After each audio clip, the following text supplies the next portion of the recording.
حضور پہلا سوال مہدی حسن صاحب جو اسٹریتھم سے یہاں تشریف لائے ہیں وہ ان کا ہے، وہ خود یہاں نہیں آنا چاہتے، کہ اللہ تعالیٰ کی وحدانیت اور اس کے وجود کا سب سے بڑا ثبوت کیا ہے؟ سب سے بڑا ثبوت تو انبیاء ہی ہیں، ان سے بڑا ثبوت اور کوئی تصور میں نہیں آ سکتا۔ ویسے تو ہر انسان خود بھی ایک ثبوت ہے، اگر اپنے نفس پہ غور کرے اور دیکھے کہ میں کیا ہوں، کس غرض سے آیا اور کون ہوں، میری انا کیا چیز ہے، مجھے سوچنے کی طاقت کیوں نصیب ہوئی، جبکہ کیمسٹری اور فزکس میں کوئی قانون نہیں ہے جو سوچنے کی طاقت پیدا کر سکے۔ یہ سیدھی سادی چند باتیں اگر انسان اپنے وجود پر اطلاق کر کے دیکھے تو وہ ذاتی ثبوت اس کی ذات کے لیے اس کی ذات میں سے مہیا ہو سکتا ہے۔ مگر جب آپ سب سے بڑا ثبوت کہتے ہیں تو مراد یہ ہے جو سب دنیا کے سامنے علی الرغم پیش کیا جا سکے، مخالفت کے باوجود ان کے مقابل پر رکھا جا سکے، وہ ثبوت سب سے بڑا انبیاء کا وجود ہے۔ اس کے بہت سے پہلو ہیں، اگر سارا مضمون بیان کیا جائے تو پھر ایک ہی سوال اس پہ لگ جائے گا، مگر چند اہم نکات میں آپ کے سامنے رکھتا ہوں تاکہ اسے محض دعویٰ نہ سمجھا جائے بلکہ ایک حقیقت کے طور پر پیش کرنے والا غیروں کے سامنے پیش کر سکے۔ جتنے معروف انبیاء ہیں جن کی تاریخ محفوظ ہے، ان کے دعوے سے پہلے کی زندگی میں ایک بھی جھوٹ ثابت نہیں، اور ایک بھی جھوٹ کا الزام ثابت نہیں۔ ان کے دعوے سے پہلے کی زندگی میں بچپن سے لے کر دعوے تک، جو اکثر جوانی بھرپور جوانی گزرنے کے بعد ہوتا ہے، کوئی ایک بھی داغ ان کی عصمت پر، ان کی پاکیزگی پر غیروں نے بھی نہیں لگایا۔ تمام انبیاء اپنی پہلے کی زندگی میں وہ وجود تھے جن پر نظریں اٹھ رہی تھیں۔ کبھی انہوں نے انسان پر بھی جھوٹ نہیں بولا، کبھی کوئی حرص نہیں کی، کبھی دولتیں جمع نہیں کی، کبھی سرداری کی کوشش تک نہیں کی، سرداری کے مقابلوں میں آئے ہی نہیں۔ اچانک جب یہ کہتے ہیں کہ ہمیں خدا کا پیغام ملا ہے اور وہ یہ ہے، تو یہ سب سے بڑے تعجب کی بات ہے کہ نفسیاتی لحاظ سے یہ ممکن کیسے ہے کہ ایک شخص جو لوگوں کے معاملے میں، انسانوں کے معاملے میں امین ہو، بغیر نفسانی خواہش کے رہا ہو، اس کی کوئی بڑائی کی آرزو ثابت نہ ہو، وہ اچانک خدا کی طرف جھوٹ منسوب کرنا شروع کر دے۔ اگر خدا نہیں ہے تو اس کا لازمی نتیجہ یہ نکلے گا کہ اس نے کسی اور غرض سے خدا کا نام استعمال کیا ہے، اس کے سوا کوئی نکلتا نہیں۔ اور اگر یہ ہو تو پھر اس وقت کا وہ سب سے بڑا جھوٹا ہے۔ اور اچانک ایسی کایا پلٹ جانا کہ جو انسانوں میں سب سے بڑا سچا تھا وہ اچانک ان میں سے سب سے بدترین جھوٹا بن گیا، یہ انسانی فطرت قبول نہیں کر سکتی۔ مگر صرف اتنا ہی نہیں، جب اس نے کوئی اور تمنا دل میں چھپا کر خدا کی طرف منسوب ہونے کا دعویٰ کیا، اور خدا وہ جانتا ہے سب سے زیادہ کہ خدا نہیں ہے، اگر نہیں ہے تو اس سے بڑھ کر کوئی نہیں جانتا، کیونکہ اتنی بڑی جرت اس کو خدا پر جھوٹ بولنے کی ممکن ہی نہیں تھی اگر اس عرصے میں اسے کامل یقین نہ ہوتا کہ جس ہستی کی طرف میں جھوٹ منسوب کر رہا ہوں وہ قادر ہے، وہ توانا ہے، وہ مجھے جڑوں سے اکھاڑ کے پھینک سکتی ہے۔ تو وہ وجود جو دہریت کے اس سفر میں آہستہ آہستہ آگے بڑھتا ہے، وہ دہریت کے نشان پیچھے چھوڑ کر چلتا ہے۔ اس کی مجالس میں وہ گفتگو ہوتی ہے، اس کی مجالس گواہ ہو جاتی ہیں کہ یہ وہ شخص تھا جو مذہب کے مذاق اڑایا کرتا تھا، جو خدا کی ہستی کے خلاف باتیں کیا کرتا تھا۔ اس کے بغیر نفسیاتی سفر یہ ایک چھلانگ کا ممکن ہی نہیں ہے۔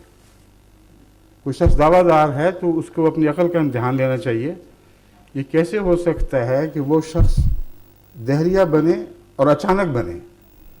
اور دہریہ بھی اس درجے کا کہ اس ساری سوسائٹی میں اس جیسا کوئی دہریہ نہ ہو، اور بڑی جرت سے پھر ایک فرضی نام کے اوپر اپنی بڑائی کی خاطر ایک دعویٰ پیش کر دے۔ یہ دوسرا سوال ہے۔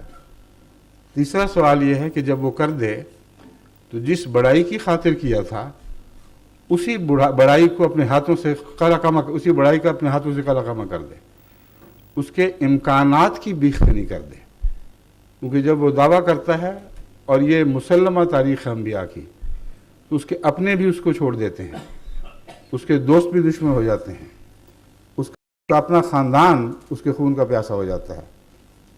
یہ بات درست ہے اور خطی ہے۔ تو پھر جس مقصد کی خاطر اس نے دعویٰ کیا تھا اس مقصد کو اپنے ہاتھ سے اس نے پارا پارا کر دیا۔ پھر سوچتا، فکر کرتا کہ خام خواہ ایک مصیبت لے بیٹھا، آج کے زمانے کے سیاستدانوں سے نہ صحیح اس زمانے کے سیاستدانوں سے سبق لے لیتا کہ ایک بیان دے کر جب متوقع رد عمل نہیں نکلا تو توبہ توب کر کے واپس جاتا کہ نہیں میرا تو مطلب ہی تم نہیں سمجھے، میں نے کب کہا تھا کہ مجھے خدا نے کچھ بنایا ہے اور خدا نے مجھے ایک مقصد کے لیے کھڑا کیا ہے۔ اکیلا ساری سوسائٹی کے خلاف اپنوں کو غیر ہوتے ہوئے دیکھتے ہوئے، غیروں کو اور بڑھ کر دشمن بنتا ہوئے دیکھتے ہوئے اس دعوے پہ قائم رہتا ہے۔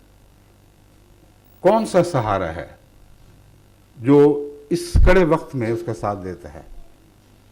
اگر یقین نہ ہو کہ خدا ہے تو یہ ممکن نہیں ہے کہ وہ یہ کردار ادا کر سکے۔ پھر دعوے یہ کرتا ہے کہ میں ایک رہ گیا ہوں بس، اور میرا خدا میرے ساتھ ہے، تم زور لگاؤ، ساری طاقتیں استعمال کر لو، تم مجھے مٹا نہیں سکو گے۔ اور یہی ہوتا ہے۔